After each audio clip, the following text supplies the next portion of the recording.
우리를 지켜 보호해 주시고 다시금 함께 모여서 성경을 배울 수 있도록 은혜 주심을 감사합니다. 그동안 우리가 조직신학 가운데 신론을 배우며 하나님이 어떤 분이신지, 우리를 위하여 무슨 일들을 행하셨는지를 전체적으로 살펴보고 있습니다. 이제 오늘까지 마무리하면서 정리할 때에 우리가 조금 더 하나님을 잘 알 수 있도록 도와주시고, 우리가 하나님을 아는 만큼 경외하는 마음을 가지고 하나님을 예배하고 하나님의 말씀에 순종하는 삶을 살아갈 수 있도록 도와주시옵소서. 우리의 가슴 깊은 곳에서부터 하나님을 두려워하고 사랑하는 마음으로 항상 겸손하게 하나님을 대할 수 있는 우리 모두가 될 수 있도록 은혜를 베풀어 주시옵소서.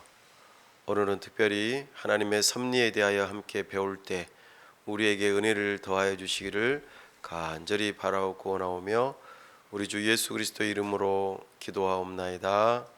아멘.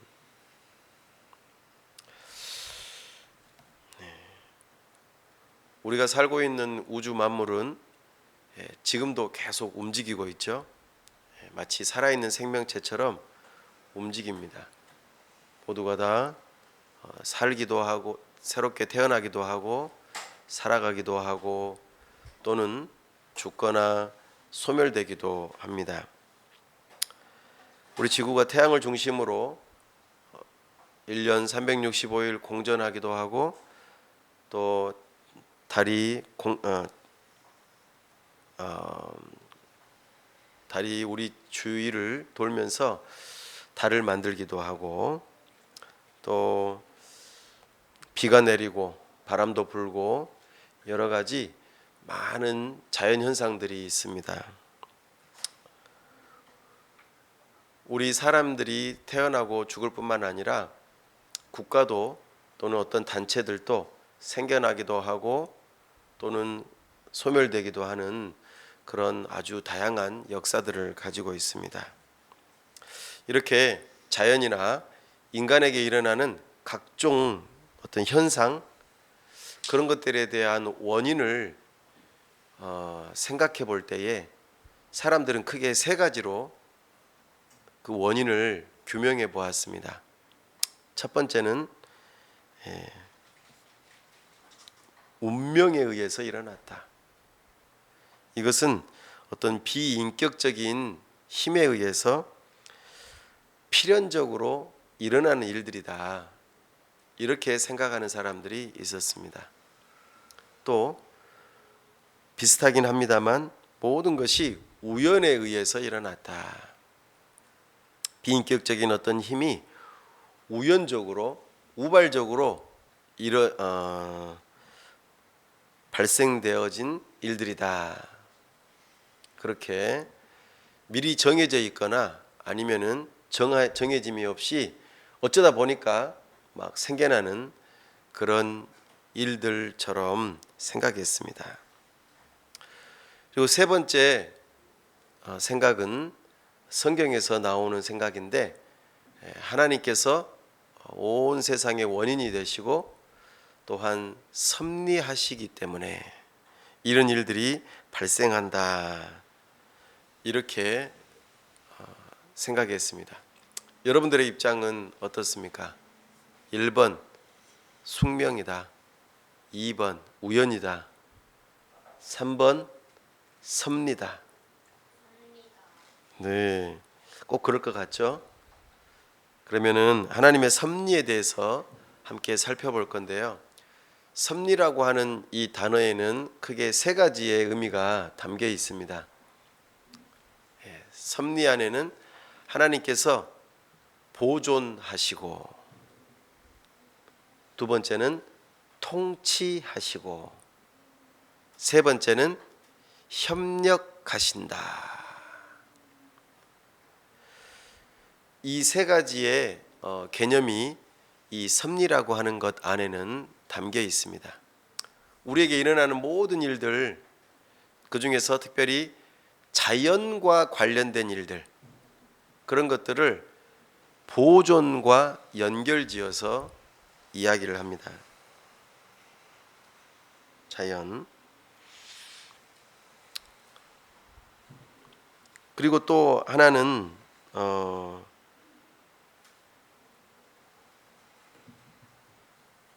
통치. 통치는 하나님의 목적과 관련된 일들을 이야기할 때 말합니다. 그래서 하나님께서 이런 목적을 가지고 사람들을 어떤 이 세상에서 일어나는 일들을 이끌어 가신다, 인도하신다. 이런 차원에서 이야기할 때는 통치하신다 이렇게 표현하고, 세 번째 협력은 하나님께서 일하시는 방식, 특별히 사람이나 자연 이와 같은 것들을 그 도구로 사용하셔서 어떤 일을 하신다. 이럴 때에는 협력이라고 하는 단어를 사용합니다. 우리가 이 세상이 운명으로 이루어지는지, 너와 나의 만남은 운명이었어 이렇게 한다든지, 너와 나와의 만남은 우연이었어 라든지, 너와 나의 만남은 섭리였어 이렇게 표현하는 방식에 따라서 우리가 인생을 대하는 태도가 달라진다는 거예요. 운명, 밤밤밤밤, 밤밤밤밤. 운명이 있으면 어떻게 되죠? 모든 게 정해져 있어요. 그러면 애쓸 필요가 없겠죠? 그러니까 뭐 내가 살려고 아무리 노력해도 어차피 죽을 거 그냥 내가 애쓰지 않아도 어차피 죽는 거니까. 그죠? 살 운명이면은 내가 애쓰지 않아도 그냥 살 운명이니까 별로 신경 쓰지 않아. 그냥 되는 대로 사는 거예요. 되는 대로. 다 정해져 있으니까. 우연이면 어때요? 우연이면은 어쩔까요? 모든 일이 다 우연히 일어나. 예측이 안 돼. 그러면은 얼마나 불안할까요? 그러겠죠? 근데 하나님의 섭리 안에 있다. 이러면 느낌이 어떻습니까? 뭔가 하나님 안에서 모든 일들이 다 이루어진다고 하니까 덜 불안하겠죠? 여러분은 어떤 관점으로 세상을 바라보십니까? 이처럼 섭리신앙은 창조신앙처럼 매우 중요합니다. 나는 하나님의 섭리신앙을 가지고 있는가? 아니면 운명을 따라, 우연을 따라 살아가는가? 하나님께서는 세상을 섭리하신다고 말씀하시는데, 섭리라고 하는 단어는 성경에 안 나오죠. 그런데 섭리라고 하는 말을 어떻게 해서 쓸 수 있을까요? 하나님께서는 살리시고 새롭게 하시고 보고 살피고 감찰하시고 구원하시고 지키고 보존하시고 인도하고 가르치고 다스리고 일하고 붙들고 돌보시는 이런 행위들을 성경에서 곳곳에서 이야기하세요. 그것을 통칭해 가지고 한마디로 섭리하신다 이렇게 말하는 거죠.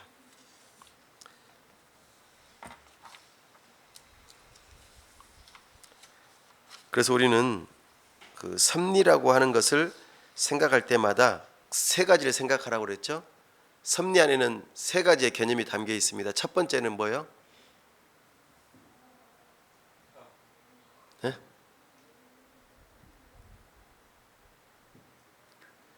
자연과 관련된 일이에요. 하나님께서 창조하시고 난 다음에 자연에서 일어나는 모든 일들을 뭐 하신다? 자연 만물,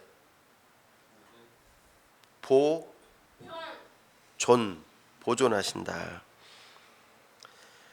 두 번째, 하나님께서 섭리하신다는 것의 그 의미가 하나님의 목적과 관련이 있어서 하나님의 뜻대로 인도하신다 이럴 때에 사용되어지는 단어는 뭘까요? 개념의 단어는 보존하시고 네, 통치하시는가. 통치, 다스리신다. 이렇게 이해해 볼 수 있겠습니다. 세 번째는요. 보존하시고 통치하시고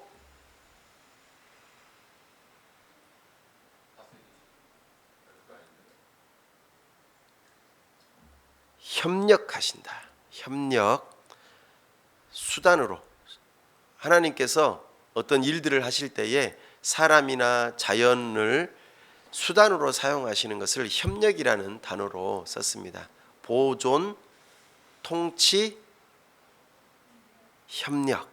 이 세 가지의 개념이 하나님의 섭리 안에 담겨 있습니다. 그러면 좀 더 구체적으로 살펴볼까요? 보존. 보존하신다는 것은 하나님께서 지으신 자연을 보존하신다라는 의미죠. 그래서 이것은 창조와 아주 밀접한 관련이 있습니다. 그래서 느헤미야서 9장 6절에 이렇게 말씀하세요. 오직 주는 여호와시라. 하늘과 하늘들의 하늘과 일월 성신과 땅 위의 만물과 바다와 그 가운데 모든 것을 지으시고 다 보존하시오니 이렇게 말씀하십니다. 그러니까 온 우주가 다 하나님의 보존하심에 달려 있다는 거죠. 이것을 누가 하시는가 할 때에 삼위일체 하나님께서 보존하신다. 창조는 누가 하셨죠? 삼위일체 하나님께서 하셨죠. 성부, 성자, 성령 하나님께서 온 세상을 창조하셨고 뿐만 아니라 삼위일체 하나님께서는 보존하신다. 창조하신 것을 보존하세요. 예. 지금도 붙들고 계십니다. 그래서 히브리서 1장 3절에서는 예수 그리스도께서 이는 하나님의 영광의 광채시요 그 본체의 형상이라 그의 능력의 말씀으로 만물을 붙드시며 지금도 우리를 붙들고 계세요. 우리가 뭔가를 딱 들고 있는데 오랫동안 들고 있으면 어때요? 아무리 가벼운 것도 무겁잖아요. 그래서 손을 내리게 돼 있죠. 예. 우리 하나님께서는 예수님께서는 말씀으로 붙들고 계신다고 표현하고 있습니다. 그래서 하나님께서는 온 세상을 창조하신 뿐만 아니라 보존하신다. 그렇죠? 근데 그것이 언제까지 보존되어질까요? 예수님께서 다시 오시는 그날까지 이 하늘과 땅을 보존하시겠다고 약속하셨어요. 그러면 예수님 다시 오시면 어떻게 될까요? 하늘과 땅이 온 우주가 하나님의 불심판을 받고 새 하늘과 새 땅이 된다고 말씀하세요. 베드로후서 3장 7절부터 13절에 보면은 그렇게 말씀하세요. 그래서 이 땅이 있는 동안에 하나님께서 보존하시고 하나님의 불심판이 임할 때에는 이 땅이 사라지게 될 거라고 말씀하시죠. 과거에는 노아의 홍수를 통해서 물심판을 하셨지만 이제 불심판을 하시게 될 거다. 이렇게 표현합니다. 그것이 정확하게 어떻게 심판하시는지는 다 알 수는 없지만 기존에 지으셨던 하늘과 땅을 새롭게 하신다. 이것은 완전히 싸그리 파괴시키시고 없앤다는 표현이 아니라 갱신하신다는 표현을 썼습니다. 갱신. 예. 그래서 우리는 이 보존하신다라고 하는 말을 통해서 알 수 있는 것 한 가지는 무엇이냐면 창조주 하나님께서 우리를 붙들고 계신다. 그러면 우리는 하나님께서 안 붙드시면 어떻게 돼요? 살 수가 없는 거죠. 그죠? 하나님의 손에 우리는 붙들림 받은 존재들입니다. 그러므로 우리는 하나님을 의존하면서 살아야 될 존재라는 것을 여기에서 배울 수 있습니다. 그러므로 우리는 하나님께서 이 세상 만물을 어떻게 보존하시는가 공부를 해야겠죠? 어떻게 알 수 있을까요? 이 자연 만물이 하나님께서 보존하신다는 걸 어떻게 알 수 있을까요? 어떻게 뭘 공부하면 알 수 있을까요? 예? 그렇죠. 자연을 공부하면 알 수 있어요. 오늘날 우리가 말하자면은 자연과학, 물리, 수학, 생물, 화학 이런 것들을 공부하면은 하나님의 보존하시는 섭리를 알 수 있는 것이죠. 어떻습니까? 그럼 공부하고 싶지 않습니까? 하기 싫어요? 지금 여러분들이 스마트폰을 쓰잖아요. 무엇에서 나온 열매일까요? 하나님의 보존하시는 섭리를 공부했기 때문에 나온 열매가 스마트폰이에요. 물리를 공부했으니까 양자역학을 거기서 공부했으니까 여기서 스마트폰이 나오는 거예요. 화학을 공부했기 때문에 거기에 적합한 물질들을 모아가지고 전자기기로 회로로 만드는 거예요. 눈에 보이지 않는 무선 통신을 이용해서 이거 누가 알아요? 근데 성경에도 이야기하지만은 보이지 않는 통신할 수 있는 것이 있다고. 날이 날에게 소식을 전하는 이와 같은 하나님의 놀라운 보존하시는 섭리를 공부했기 때문에 그 과학 속에서 발견하고 이런 결과물들을 내는 거죠. 이렇게 보존하신 섭리가 없으면 스마트폰이 없는 거예요. 어때요? 필요하겠죠? 여기 전기도 마찬가지죠. 자, 하나님의 섭리의 첫 번째 개념 보존에 대해서 배웠습니다. 자연과 관련됐어요. 두 번째 개념은 뭐라고 그랬습니까? 통치, 하나님의 다스리심이라고 하는 개념입니다.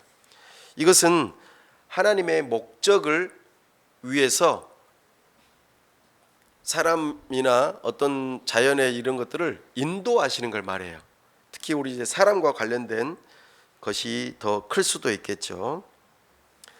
그래서 우리는 하나님께서 통치하신다 할 때에는 하나님께서 목적을 가지고 인도하신다 이런 생각을 할 필요가 있겠습니다. 특별히 하나님께서는 온 세상을 창조하시고 지금 섭리하고 계시는데 통치하신다고 말해요. 이것은 어떤 의미를 갖냐면은 타락한 인류를 향한 하나님의 구원과 유기의 섭리를 하고 계신다, 통치를 하고 계신다 이렇게 말하는 거예요. 하나님께서는 온 세상을 향한 영원한 생명을 약속하셨어요. 그죠?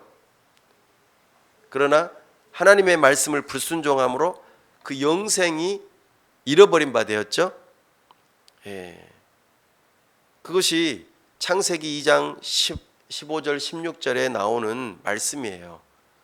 아담이 순종을 잘했으면 영원한 생명을 얻었을 텐데 그렇지 않고 불순종함으로 선악을 알게 하는 나무 열매를 따먹음으로 죽음이 찾아오게 된 것이죠.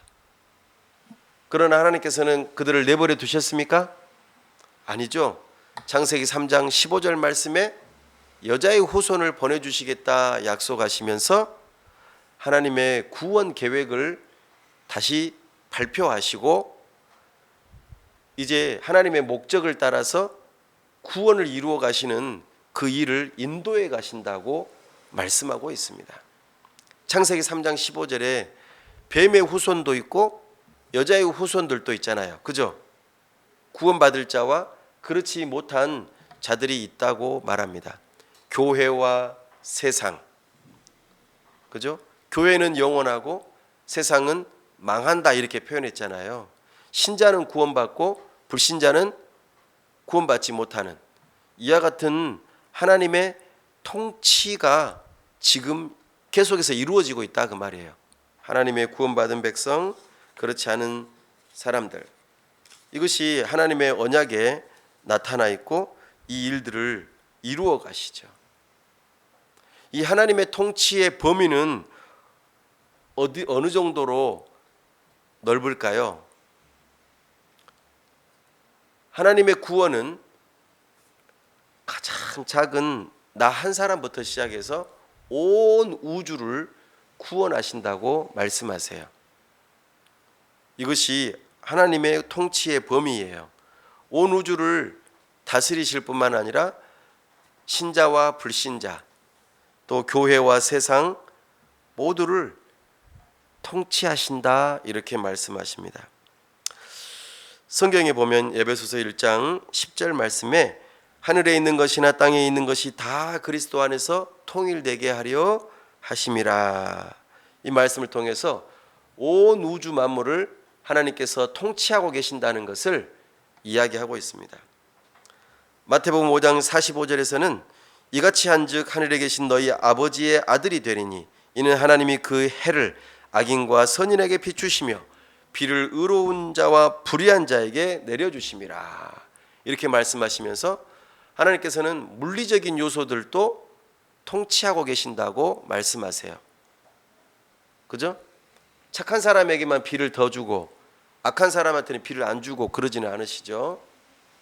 또 하나님은 동물계를 다스리십니다.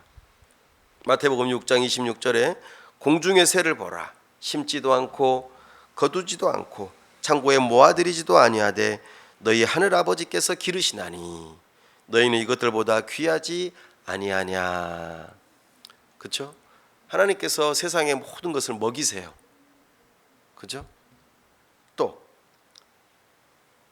하나님은 민족이나 국가의 흥망성쇠를 주관하세요. 사도행전 17장 26절에 유명한 말씀이 있죠. 인류의 모든 족속을 한 혈통으로 만드사 온 땅에 살게 하시고 그들의 연대를 정하시며 그 주의 경계를 한정하셨으니. 나라가 생겨나는 것, 민족들이 생겨나는 것, 이런 것들을 하나님께서 주관하신다고 말씀하세요.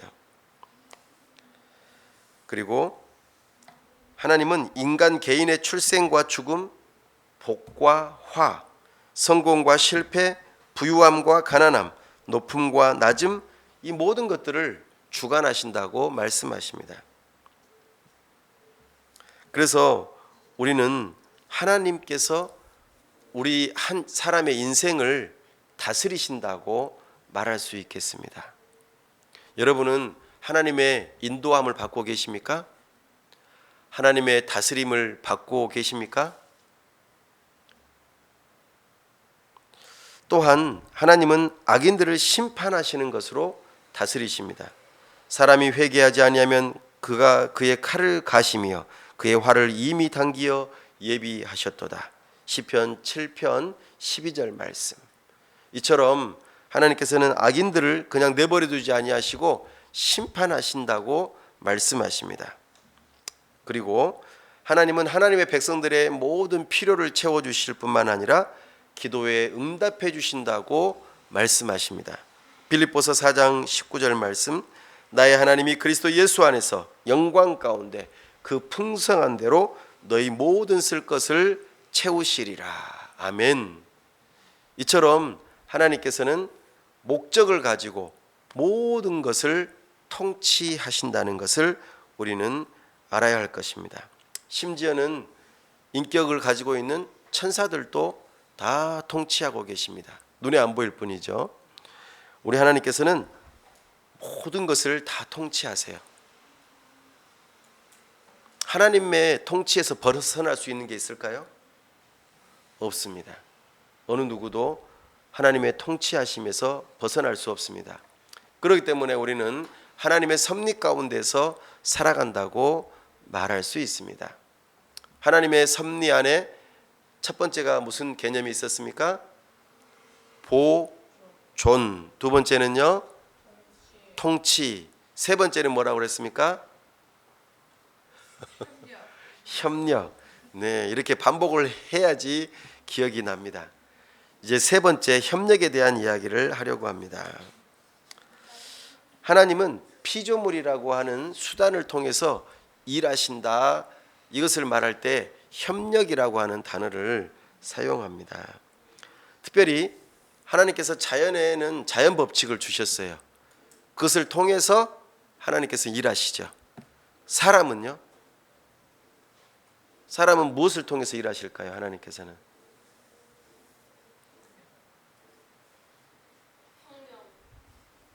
그러니까 자연은 하나님께서 자연 법칙을 주셔가지고 본능에 따라서 일해요. 그죠? 본능에 따라 살아가잖아요. 짐승들이나 그죠? 막 생각해서 판단하고 그러진 않잖아요. 아주 본능에 충실하게 살아갑니다. 우리 인간은요? 본능에 충실하게 살아갑니까? 아니요, 자유로워요. 그래요. 자유롭게 사는 건데 우리에게 주신 도덕법을 따라 양심에 의해서 살아가죠. 양심. 예. 양심대로 자유롭게 살아가죠. 예. 그럴 때에 하나님께서는 그 사람이 자연이 본능으로 살아가거나 사람이 양심으로 살아가거나 할 때에 하나님께서는 그때에 어떤 일을 하시느냐 그 말입니다. 제가 이것을 들까요 안 들까요? 들까요 안 들까요? 모르는 조치가 어떻게 알아요? 그렇죠. 이건 제 맘이잖아요. 그죠? 제가 양심을 따라서 자유롭게 이것을 들 수도 있고 안 들 수도 있잖아요. 그렇죠? 제가 하는 행동에 대해서 내가 자유롭게 선택해서 뭔가를 하는데 내가 양심을 따라서 옳고 그름을 분별해서 이거를 해야겠다 말아야겠다 하는데 내가 스스로 다 결정하는 것 같지만 그 배후에 하나님께서 제1원인으로 작용하신다 그 말입니다. 자연 만물도 본능에 충실해서 그렇게 살아가는 것 같지만 움직이는 것 같지만 그 배후에 제1원인으로서 누가 계신다고요?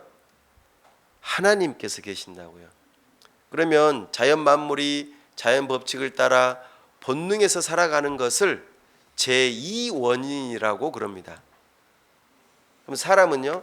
사람도 마찬가지로 도덕법을 따라 양심에 의해서 선택하면서 살아가지만 자유롭게 살아가지만 하나님께서 제1원인이 되신다면 사람이 자유롭게 선택하는 것은 제2원인이 된다는 것입니다. 원인이 있으면 뭐가 항상 따라오죠? 이유. 결과. 원인을 똑같은 말이 이유이고 결과는 그 원인에 의해서 뭔가 결과물이 있는 거죠. 예를 들어서 제가 이렇게 글을 써요. 글을 쓰는 것은 행위잖아요. 그럼 글을 쓰면은 글이 쓰여진 결과가 나오는 거죠. 그러면은 왜 썼어요? 제가 뭔가 이유가 있었으니까 썼을 거 아니에요. 그죠? 왜 이유 없었어요? 그 원인, 목적이 있는 거예요. 근데 그것에 대한 이야기를 지금 하는 거예요. 원인과 결과라는 것이 항상 있는데 그 원인에는 제1원인이 있고 제2원인이 있다는 거예요. 제1원인은 항상 누구라고요? 하나님. 제2원인은 자연이나 인간이다 그 말이에요.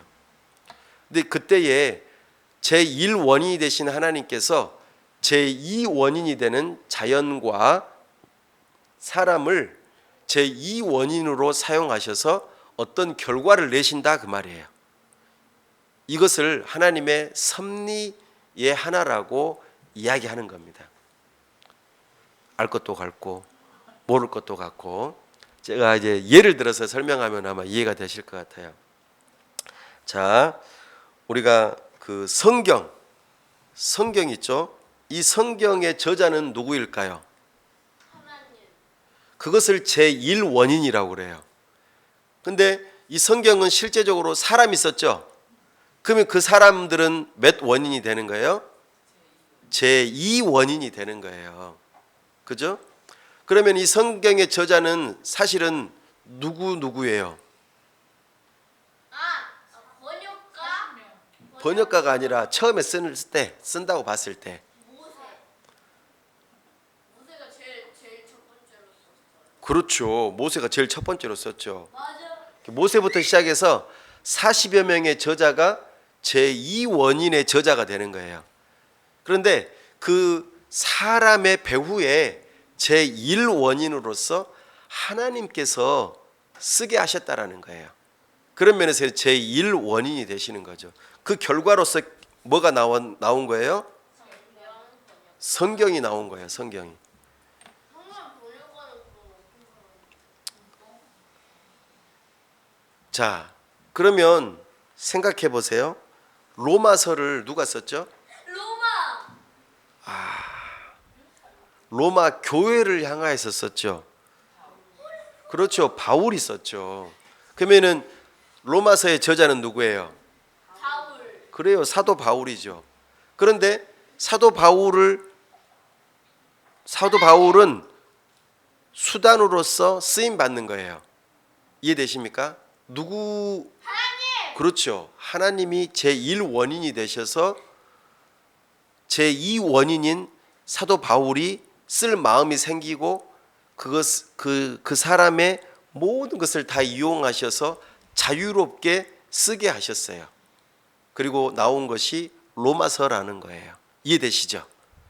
이처럼 우리는 성경을 살펴볼 때에 제1 원인과 제2 원인을 좀 더 분명하게 구별해 볼 수 있을 것입니다. 성경을 하나님의 말씀이라고 하죠. 이거는 제1 원인으로서의 저자를 말하는 거예요. 근데 아까 로마서는 누가 썼다고 그랬어요? 사도 바울. 그래서 사도 바울의 말씀이에요. 그러니까 제2 원인으로서의 저자로 사도 바울의 말이다 이렇게 말할 수도 있는 거예요. 그래서 원인으로서는 하나님께서 100%또 사도 바울이 100% 온전하게 다 작용이 돼서 로마서라고 하는 성경이 쓰여졌다는 거예요. 이것이 바로 협력이라고 하는 단어입니다. 또 예를 들어볼게요. 무생물. 자, 비가 와요. 어때요? 비가 오는 것은 어떻게 오죠? 먹구름이 생겨가지고 바다에서 수증기가 올라가게 돼서 구름이 생기고 그 구름에서 먹구름이 탄생하고 먹구름이 비가 내리고 네, 맞아요. 비가 다시 바다가 자연에서 구름을 통해서 비가 생겨나잖아요. 그죠? 이것은 제2 원인이에요. 그죠? 그런데 그 비를 내릴 수 있도록 하게 하시는 분은 누구예요? 하나님. 그래서 제1 원인이 되시는 거예요. 아, 비가 오는 것은 그렇구나. 그러면은 인공적으로 비도 만들 수 있잖아요. 네. 그럼 이거는 뭐예요? 물을 그냥 쏘는 거예요. 물을 뿌리는 거예요, 그냥. 사람이 인공적으로 비를 만들어 가지고 비가 오게도 하잖아요, 세상에. 응? 이거는 제2 원인이 되는 그 비의 속성을 사람이 열심히 공부해 가지고 아, 이렇게 하면 비가 오는구나라고 깨닫고 그것을 적용한 것뿐이에요. 이해되십니까? 이런 것처럼 우리 자연에 원인이 있는데 이것은 제2 원인이 되고 그것의 궁극적인 원인이 되시는 분은 제1 원인이신 하나님이라는 거예요. 이것이 바로 자연이라고 하는 것의 본능을 그대로 사용하셔서 하나님의 뜻을 이루어 간다라는 차원에서 협력이라는 방법을 사용하세요. 시편 148편 8절 말씀에 불과 우박과 눈과 안개와 그의 말씀을 따르는 광풍이며 이렇게 표현하면서 자연의 그 모든 무생물들도 하나님께서 주관하신다라는 것을 우리는 알 수 있습니다. 또 생각해 보세요. 식물이나 동물 어떻습니까? 씨앗에서 식물이 싹이 트고 뿌리를 내려서 점점 자라가는 것. 그죠? 그렇게 해서 그 풀들이 자라가면은 누가 먹습니까? 주원이. 동물들이 먹죠. 저요. 그리고 채소가 나오면은 누가 먹습니까? 제가요. 그래요. 사람들이 먹잖아요. 그런 원인이 되는 것. 이런 것들은 전부 다 2차적인 원인이에요. 그러나 그 식물이 자라가게 하기 위해서는 궁극적으로 1차 원인이 누가 계셔야 되는 거예요? 하나님이 계셔야 되는 거예요. 근데 가만 살펴보니까 인간이 살펴보니까 2차 원인으로서 식물이 잘 자라려면은 햇빛, 물, 공기, 뭐 적당한 뭐랄까요? 온도, 양분 이런 것들이 필요하다라는 것을 깨달은 거잖아요. 그죠? 하나님께서 주시는 그 지혜를 따라서 공부한 거잖아요. 그죠? 생물을 공부한 거잖아요. 그래서 그것을 어떻게 하면 더 잘 소득을 더 잘 크게 할 수 있을지 이런 것들을 연구하고 그런 일들을 통해서 좋은 열매들을 결과들을 내게 하는 것. 이것은 인간의 노력들이겠죠. 이런 2차적인 원인을 통해서 어떤 결과들이 나오는데 그것의 궁극적인 원인이 되시는 분은 바로 제1차 원인이 되시는 하나님이라는 겁니다. 어디 그뿐입니까? 동물도 마찬가지죠. 동물도 똑같이 제2원인이 되고 또 그 제1원인이 되시는 하나님에 의해서 동물들이 생겨나고 또 그 동물들에 대해서 열심히 연구한 인간이 그것을 통해서 어떻게 하면 동물이 쑥쑥 잘 크고 또 영양가 있게 우리에게 먹이가 될 것인가에 대해서 연구하잖아요. 그렇게 해서 얻어내는 결과들이 있습니다. 뿐만 아니라 인간의 자유로운 의지를 통해서 발휘해서 선택을 하거나 또는 그렇지 않았더라도 그런 일들을 통해서 하나님께서는 그 일들을 허락하시고 그 일들을 이루어지게 하신다라는 거예요. 대표적인 예가 어디에 있습니까? 창세기 1장 1절. 45장에 보면은 45장에 요셉이 이렇게 말을 해요. 형들이 나를 이집트에 팔아서 내가 종이 되었지만 사실은 어떻게 보면 요셉이 형들에 의해서 이집트에 팔려간 거니까 2차 원인에 의해서 사람에 의해서 팔려간 거잖아요. 요셉은 원하지도 않았고. 그런데 요셉이 뭐라고 고백해요? 내가 여기에 팔려온 것은 형들 때문이 아니라 누구 때문이라고 말해요. 제1원인이신 하나님 때문이라고 그래요. 왜? 무엇을 이루기 위해서? 그러니까 하나님의 뜻을 이루기 위함인데 어떤 뜻을 이루기 위함이에요? 그때 뭐가 많았어요? 지금 자연에? 먹을 거. 아니죠. 벌레. 자연에 흉년이 많았잖아요. 흉년이. 풍년 7년, 흉년 7년. 그래가지고 이제 다 굶어 죽게 생겼잖아요.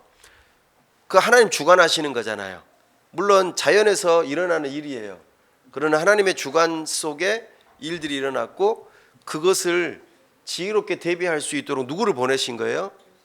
요셉을 보내셨다. 그리고 우리 이스라엘 민족을 보존하셔서 그죠? 구원의 은혜를 계속 이루어가도록 하기 위해서 하나님께서 섭리하셨다라고 고백하잖아요. 그죠?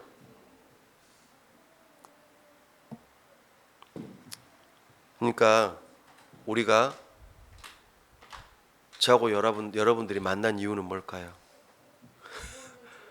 하나님의 운명적인 이야기일까요? 우연히 일어난 일일까요? 하나님의 섭리 가운데 일어난 그래요. 여러분들은 하나님의 섭리 가운데 만났잖아요. 그죠? 확신합니까? 괜히 저 사람 만나가지고 말이야. 내가 좀 더 다른 사람을 만났으면 참 좋았을 텐데. 그런 생각은 안 하십니까? 고마워요. 고맙습니다.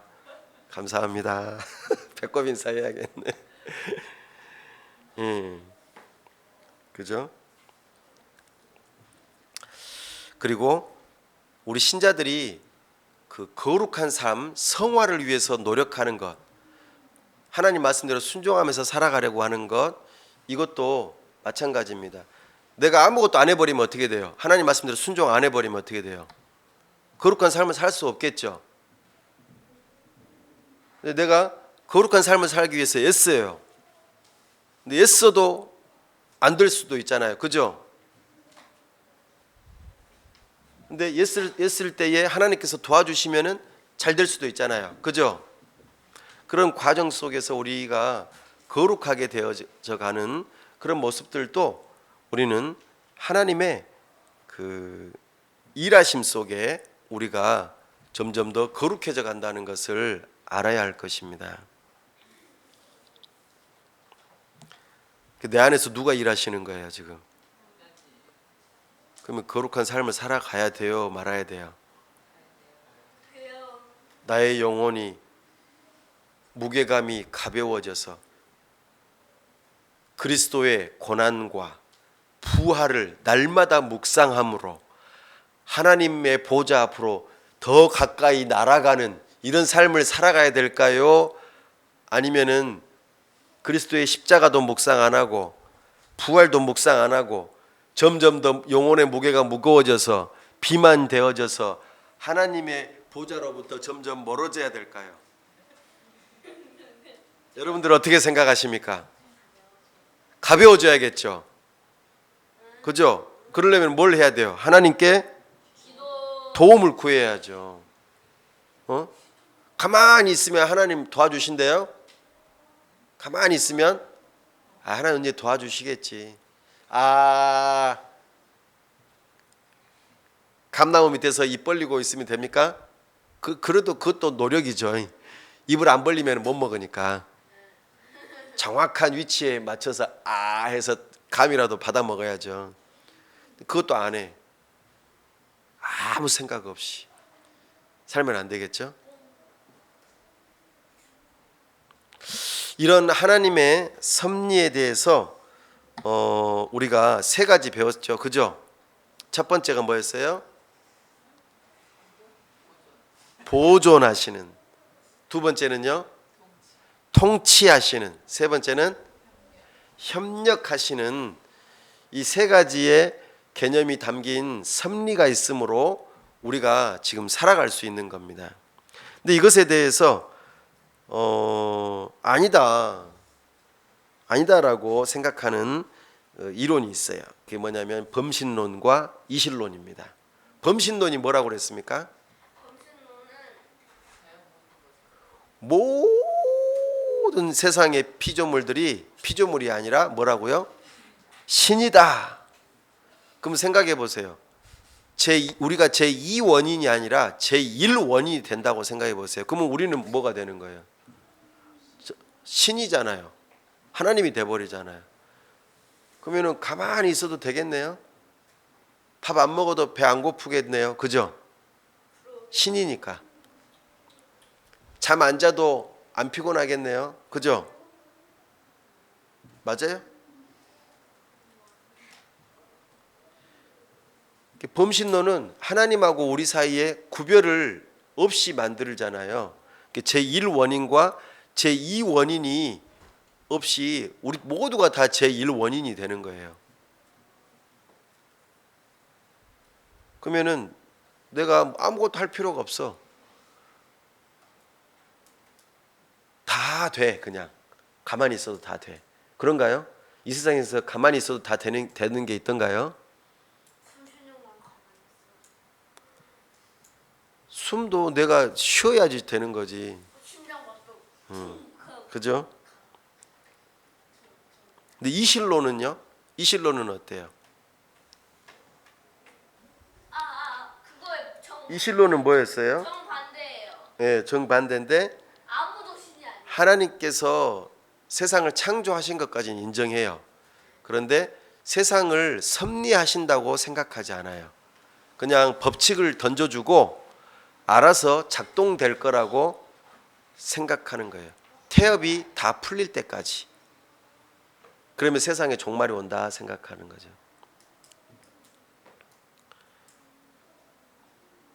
네. 그러니까 제1원인은 필요 없다고 생각해요. 내가 중요한 거예요. 내가 선택하고 내가 선택하지 않고 그것이 더 중요한 거예요. 하나님은 배후에서 그런 일에 아무 관여도 하지 않아요. 그러니까 내가 모든 걸 선택하니까 누가 책임져야 돼요? 내가 다 책임져야 되는 거예요. 그죠? 하나님의 도움이 없는 거예요. 얼마나 힘들어요. 그죠? 그래서 우리는 올바른 섭리에 대한 마음을 가질 필요가 있습니다. 우리는 범신론처럼 제2원이 되는 우리를 부정하면 안 돼요. 또 이실론처럼 제1원인이 되는 하나님을 부정해서도 안 됩니다. 제1원인과 제2원인을 둘 다 인정해야 돼요. 이것이 하나님 성경적인 섭리관입니다. 조금 더 살펴보면은 세상의 악의 문제에 대해서 한번 살펴볼까요? 세상에 악이 있어요. 선도 있죠. 선한 것도 있고 악한 것도 있잖아요. 그럼 생각해 보세요. 선한 것이 있다는 것은 그래 하나님 선하시니까 전능하시고 전지하시고 무소부재하신 하나님이신데 그 하나님께서 선하시니까 당연히 세상에 선이 있겠죠. 근데 악이라는 것은 왜 존재하는 거죠? 어떻게 해서? 하나님이 악한 분이라고 그랬나요? 하나님은 선한 분인데 어떻게 악이라고 하는 문제가 생겨날 수 있겠느냐라는 겁니다. 악에는 크게 두 가지가 있어요. 무엇과 무엇이 있을까요? 악. 네. 그렇죠. 바로 도덕적인 악이 있어요. 두 번째는요? 사탄의 죄. 이제 그것이 이제 인간에게로 온 거고. 원적인 죄. 아니, 악인데 어떤 악이 있냐면 이거는 물리적인 악이 있어요. 물리적인 악. 예를 들면 자연 재해가 있거나 아니면 질병이 있거나. 질병이 있으면은 좋은 거예요, 나쁜 거예요? 나쁜 거잖아요. 그러니까 이거는 물리적인 악이에요. 자연 재해, 태풍이 왔어요. 아까 제가 태풍이 오면은 청소가 됩니다 하면서 좋은 이야기도 했지만 태풍이 오면 어떻게 돼요? 사람들이 다치기도 하고 재산이 망실되고 막 물난리가 나고 그러잖아요. 이거는 물리적인 악이에요. 사람이 도덕적으로 나쁜 짓을 해서 악을 짓는 그런 도덕적인 악도 있지만 내가 원하지 않아도 물리적으로 질병과 어떤 자연재해가 있음으로 해서 물리적인 악을 경험할 수도 있다는 거예요. 이것에 대해서 우리는 하나님의 섭리를 어떻게 받아들여야 될까요? 그러니까 악의 원인이 제1원인이신 하나님이 아니라면 이거 어떻게 된 거지? 모든 것에는 배후에는 제1원인이 있다고 그랬는데 어떻게 우리가 이것을 해석해야 될까요? 네? 어떻게? 아담. 그러게요. 하나님께서는 우리에게 선을 선택하고 악을 선택할 수 있는 사실 자유의지를 주셨죠. 그렇죠? 이것은 하나님께서 악을 행할 수도 있는 그런 의지가 될 수 있도록 자유롭게 허용하신 거예요. 악에 대한 허용이에요. 허용. 악을 만들거나 악을 조장하신 분은 아니시지만 워낙 하나님께서 자유로우신 분이시기 때문에 자유롭게 선택할 수 있는 그 하나님의 형상을 사람에게 주신 거죠. 그것을 가리켜 자유의지라고 그래요. 자유롭게 선택할 수 있어요. 하나님의 뜻을 따를 수도 있고 그렇지 않을 수도 있는 거죠. 우리를 로봇으로 안 만드셨으니까. 근데 이 악의 허용이 결국에는 어떻게 됐죠? 아담의 범죄함으로 세상에 죄가 들어오고 악한 일들이 일어나게 되는 거죠. 도덕적인 악과 물리적인 악이 자연적으로 발생하게, 그 안에서 발생하게 된 것이죠. 그로 인해서 죽음에 이르게 되는 결과를 낳게 되었다는 것입니다. 결국에는 제1원인이신 하나님께서 그 원인 제공을 하신 것은 아니지만 제2원인이 되는 천사와 사람이 타락하여 하나님의 자리로 올라가려고 함으로 인해서 이 문제가 발생된 거죠.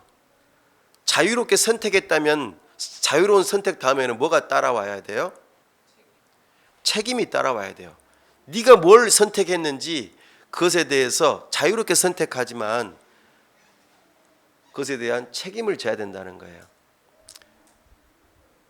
근데 우리는 보통 누구 보고 책임을 대신 지라고 말을 하죠? 자녀들은 부모님한테 책임을 떠넘기려고 하죠. 아빠가 하라고 그랬잖아요. 엄마가 하라고 그랬잖아요. 이러면서 떠넘기려고 하죠. 그죠?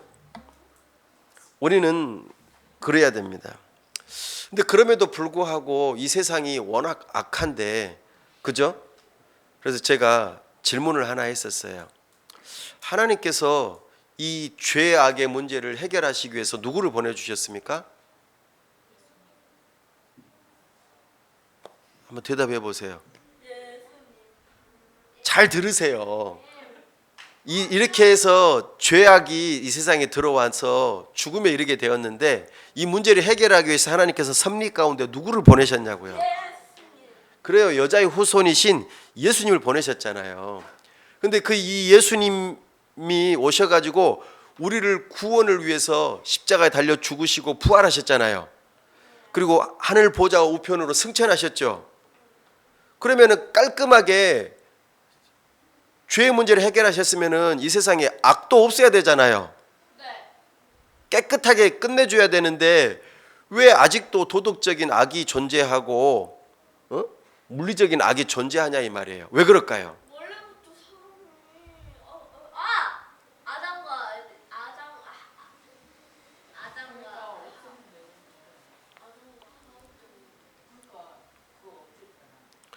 그 죄의 문제를, 악의 문제를 다 해결하셨는데 왜 좀 깔끔하게 다 끝내시지?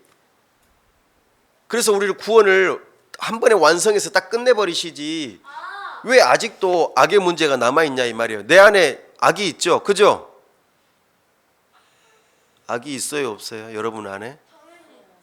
있죠. 악하죠. 그리고 세상에 악이 존재하잖아요. 악한 원수마귀 아직도 남겨놓으셨잖아요. 이렇게 악한 원수마귀의 머리를 완전히 깨부시긴 하셨지만 여전히 활동하잖아요. 왜 귀신들이 활동하고 그렇게 내버려 두냐 이 말이에요. 왜 그럴까요? 이것이 신비한 일이죠. 그죠? 그래서 제가 이렇게 이야기했어요.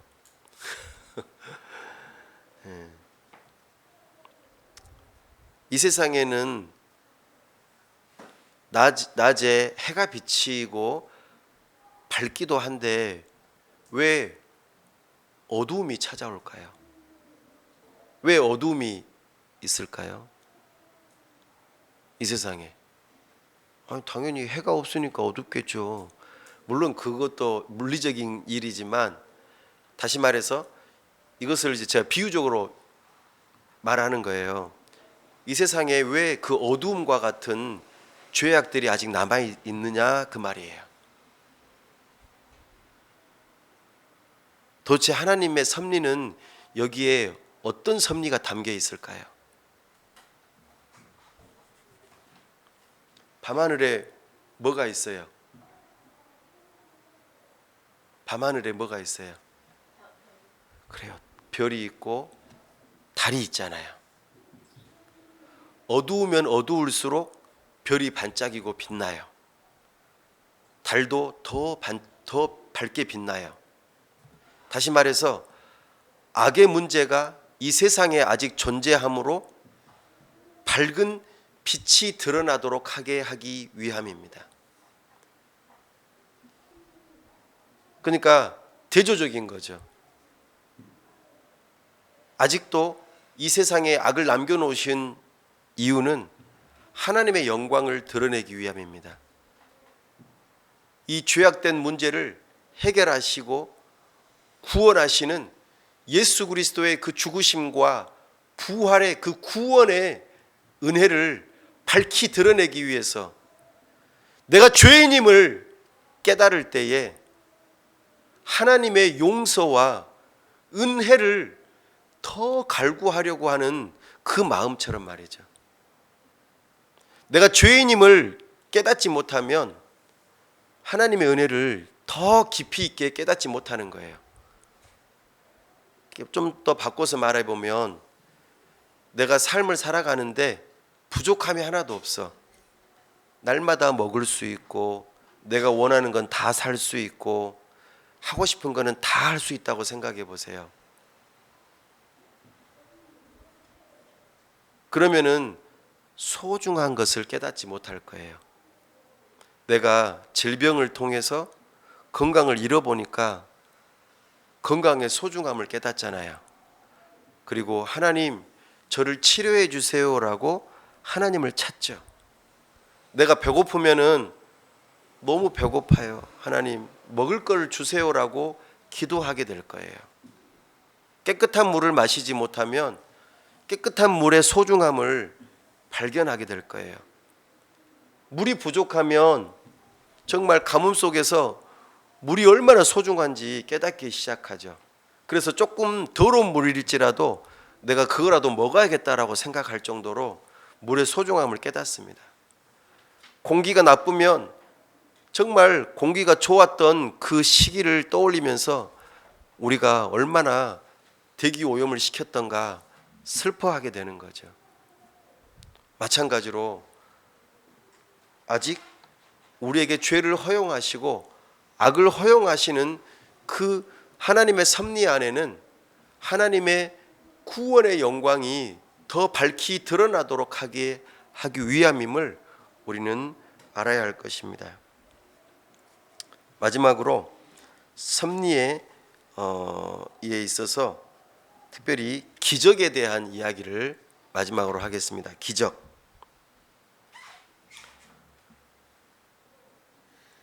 조금 전에 하나님께서 피조물을 통하여서 제2원인으로 그것을 수단으로 사용하셔서 어떤 일들을 이루어 가신다고 그랬잖아요. 그래서 예를 들어 여러분이 감기에 걸렸어요. 아니 어디 다쳤어요. 그러면은 어떻게 해야지 치료라고 하는 결과가 나올 수 있을까요? 약을 먹고 오, 치료를 해요. 맞아요. 의사 선생님과 약사 선생님을 통해서 병원에 가서 치료를 받고 약을 받아서 먹으면서 나아야겠죠. 바로 이것이 우리가 보통 일상적인 하나님께서 그 피조물을 통해서 일하시는 방식이에요. 의사 선생님 필요해요, 안 필요해요? 필요하죠. 필요하단 말이에요. 이게 일반적인 하나님의 섭리 가운데 협력의 일이에요. 그런데 의사 선생님이 필요 없이 하나님께서 직접적으로 섭리하시는 것을 뭐라고 할까요? 기적. 맞아요. 기적이에요. 기적. 하나님께서 직접 고쳐주시는 거. 죽은 자를 살리시는. 그 죽은 자를 살리시는 거. 이런 것들은 기적이잖아요. 일반적인 일이 아니잖아요. 그런데 중요한 게 있어요. 99%는 하나님의 일반적인 섭리 속에서 협력의 일을 이루세요. 그래서 의사를 두시고 간호사를 두시고 약사를 두시고 또 어떤 기술자를 두시고 그렇잖아요. 우리 컴퓨터를 쓰려면은 누가 그 컴퓨터를 만들어야 돼요. 프로그램 이렇게 소프트웨어를 사용하려면 프로그래머가 있어야 되잖아요. 그거를 실제적으로 만드는 그런 사람들이 있어야 되잖아요. 그게 바로 제2 원인이에요. 그 사람들을 들어서 사용하셔서 이런 일들을 하신단 말이에요. 이해되시죠? 책도 마찬가지죠. 책을 쓰는 사람이 있어야 되잖아요. 그것이 하나님의 일반적인 협력의 수단으로서 사용하시죠. 그러나 하나님께서 직접 일하실 때가 있는데 그것을 기적이라고 말합니다. 근데 이 세상에서 가장 큰 기적이 무엇인고 하니 바로 예수님께서 이 땅에 오신 일입니다. 예수님께서 하나님이신데 사람이 되신 것 기적 아니에요? 기적이죠. 동정녀 마리아가 부부관계 없이 자녀를 낳았어요. 기적이죠. 분명히 하나님께서는 제2 원인인 사람을 쓰셨지만 성령으로 잉태되게 하셔서 예수님이 태어나게 하셨잖아요. 그죠? 이해되십니까? 기적이에요. 예수님께서 38년 된 병자를 오늘 고치신 사건 나왔죠? 어제 나왔죠, 어제. 그리고 오늘은 누구를 고쳐주셨어요? 눈먼 자를 고쳐주셨잖아요. 오늘 성경 읽었어요, 안 읽었어요? 영혼의 무게를 가볍게 하려면 하나님의 말씀을 읽어야 됩니다. 오늘 벌써 무거웠어요. 몸무게가 많이 늘어났어요. 그러니까 예수님께서 이 땅에 오셔서 기적을 행하시면서 의사가 아닌 예수님께서 하나님이신 것을 보여주시면서 특별한 기적을 통해서 하나님의 놀라운 구원의 사역, 섭리의 사역을 보여주시면서 장차 앞으로 새 하늘과 새 땅이 열리게 되면 이렇게 아픈 사람이 없어질 거야. 병든 사람이 없어질 거야. 귀신도 사라지게 될 거야. 이것을 이야기해 주시는 거예요. 기적을 통해서. 그러므로 우리는 예수 그리스도를 통해서 하나님의 그 영광이 드러나고 우리 하나님을 더 알 수 있도록 하기 위해서 기적을 베푸세요. 그래서 그렇잖아요. 내가 불치병에 걸렸는데 의사 선생님이 당신 며칠 안에 죽습니다 라고 했는데 기도 가운데 히스기야처럼 하나님께서 살려주셔서 계속해서 산다면 기적이잖아요. 그렇잖아요. 그런 일들은 가끔씩 있어요. 가끔씩. 계속 있는 게 아니고 가끔씩 있습니다. 그걸 통해서 우리는 뭘 깨달아요? 정말 하나님 살아계시구나. 내 기도를 들으시는구나. 하나님의 섭리를 믿는 거죠. 그걸 계기로. 그래서 우리가 우리의 삶 가운데 큰 어려움이 다가올 때에 우리는 그 어려움 속에서 하나님의 기적을 바라보는 거죠. 하나님의 섭리를 바라보는 겁니다. 일반적인 섭리도 바라보고 특별한 섭리도 바라보는 거예요. 이해되시죠? 그래서 우리는 기도해야 되고 또 의사 선생님한테도 가야 되는 거예요. 둘 다 해야 되는 겁니다. 나 아픈데 나는 이거 기도로 나을 거야. 물론 아주 좋아요. 믿음이 좋아서 좋습니다. 그러나 우리는 일반 섭리 가운데 병원에도 가야 되는 거예요. 이해되시죠? 그걸 통해서 하나님께서는 고치기를 원하시니까 이 두 가지를 다 쓰는 겁니다. 사랑하는 여러분, 이 모든 일들을 통해서 하나님께서는 하나님의 모든 일들을 행하셔요. 궁극적으로 우리는 이 하나님의 섭리 신앙을 통하여서 우리가 누릴 수 있는 유익은 무엇이냐면 첫 번째, 어려움이 생길 때 우리는 뭐가 생길 수 있을까요? 섭리 신앙이 있으면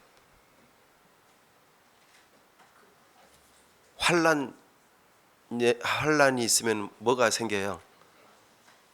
인내심이 생기는 거죠.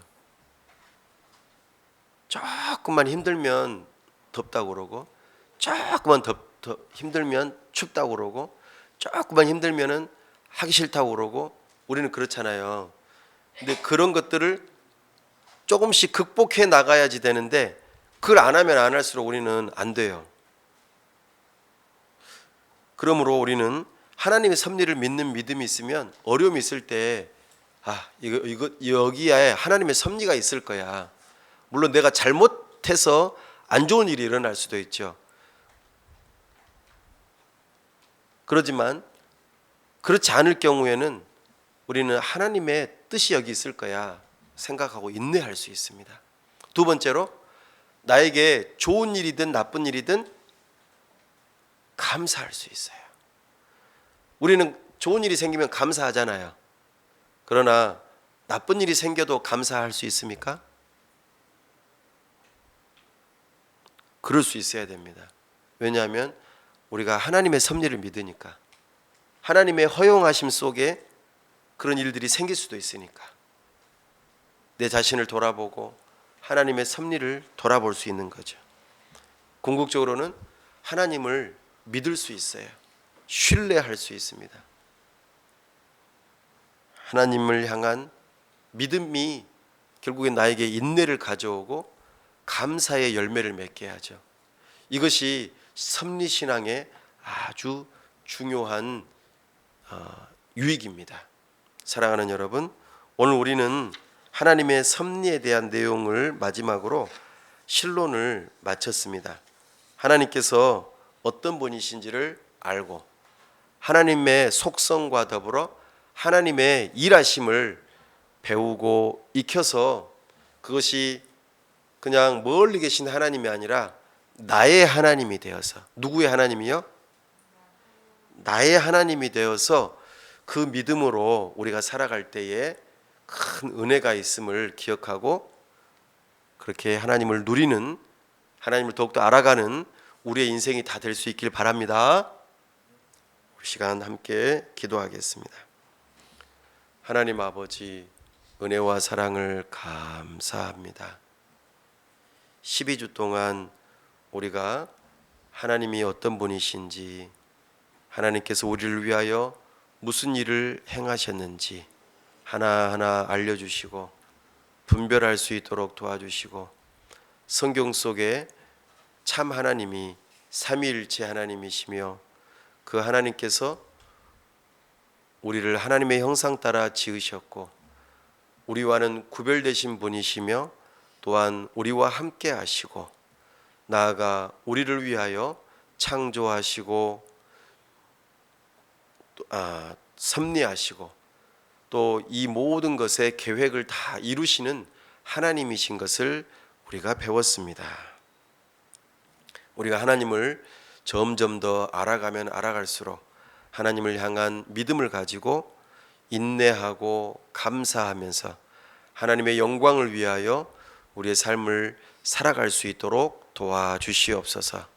특별히 우리가 하나님의 섭리를 믿는 믿음을 가지고 하나님의 뜻을 잘 이해하여서 기도 가운데 하나님의 뜻을 분별하고 그 말씀에 순종하되 열심히 순종함으로 하나님의 뜻을 이루어드리는 우리의 인생이 될 수 있도록, 그렇게 하나님의 영광을 드러내는 자들이 다 될 수 있도록 도와주시옵소서. 우리를 교회 공동체로 부르셔서 서로 격려하며 그렇게 하나님의 섭리를 믿는 믿음으로 서로를 격려할 때에 하나님의 나라를 이루어가는 우리 모두가 될 수 있도록 은혜를 더하여 주시옵소서. 우리 주 예수 그리스도의 이름으로 기도하옵나이다. 아멘.